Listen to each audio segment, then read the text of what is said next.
Hai, kita jumpa lagi untuk sesi yang kedua. Ini video yang kedua, kita nak cerita pula pasal jenis-jenis audience. Dalam kita memberikan ucapan, dalam kita nak jadi seorang speaker, kita akan bakal berjumpa dengan audience. Ada 3 jenis audience yang biasa kita jumpai. Bila saya pergi ke sekolah, saya bagi ceramah, akan ada 3 jenis audience yang bakal saya akan tempuhi selama 2 jam atau 1,5 jam ataupun 1 jam kita bagi ceramah ataupun kita berikan public speaking. Apa dia? 3 jenis audience ini. Yang pertama, audience positif.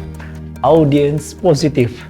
Bertualah bagi mereka yang menjumpai audiens yang positif, sebab audiens yang positif ni apa saja yang kita suarakan, apa saja yang kita utarakan, apa saja yang kita bahaskan, confirm dorang akan berikan feedback yang sangat positif.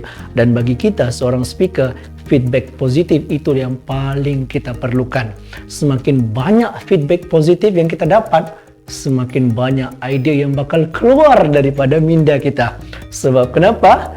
Idea itu akan banyak bercambah apabila feedback yang diberikan daripada audiens itu sangat memberikan semangat atau respon yang positif.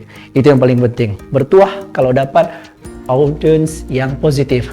So, sebagai seorang speaker, kita kena pandai untuk menaikkan aura positif daripada audiens. Contoh, kita berikan ice breaking, kita berikan pula energizer untuk memulakan kita punya speak. Kita mulakan kita punya sesi. So, kita gunakan energizer. Yang kedua, itu audience positif. Yang kedua dipanggil sebagai audience neutral.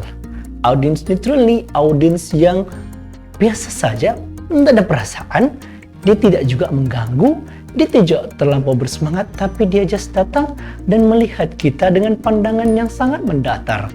Kita berikan ayat yang power, kita berikan ayat-ayat yang hebat, ayat-ayat yang memberikan motivasi yang tinggi.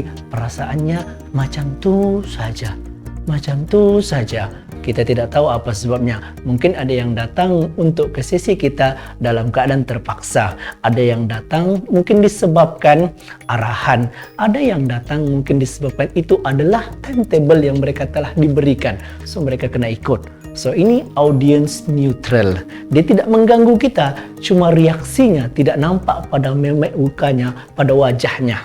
Ini kadang-kadang kita nak naikkan semangat dia, kita kena berikan energizer yang paling terbaik untuk dirinya. Yang ketiga pula kita panggil sebagai audience negatif.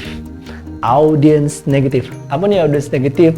Apa saja yang kita keluarkan daripada ucapan kita, dia tidak akan bersetuju ataupun dia berikan respon yang sangat negatif. Mungkin memek muka, apalah dia ni? Ataupun dia tidak tunjukkan dengan suara, tapi dia tunjukkan dengan memek muka.